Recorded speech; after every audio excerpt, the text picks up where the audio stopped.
మరో ప్రశ్న క్రైస్తవ్యంపైకి రాధా మనోహరన్ దాస్ గారు స్పందించారు. ప్రతి ప్రాణికి భగవంతుడే తండ్రి, not only humans. Dacoit religions మాత్రం అలా చెప్తాయి. ప్రతి ప్రాణికి తండ్రి భగవంతుడే అని మేము చెప్తాం, మీరు చెప్పగలరా?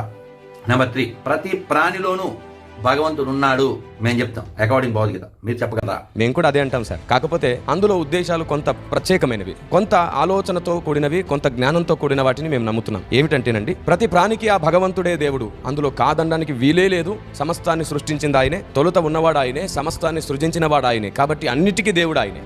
భగవంతుడే అన్నిటికీ, ప్రతి ప్రాణికి దేవుడు, ఇందులో డౌటే లేదు. కానీ మీరు ఇంకో ప్రశ్న వేశారు, ఏమిటంటే ప్రతి ప్రాణిలో దేవుడు ఉన్నాడు అనే విషయంలో విభేదించదగిన విషయమేనండి. ప్రతి ప్రాణిలో దేవుడు లేడు. ప్రతి ప్రాణిలో దేవుడు పెట్టిన ప్రాణం ఉంది, ప్రతి ప్రాణిలో దేవుడు పెట్టిన ఊపిరి ఉంది.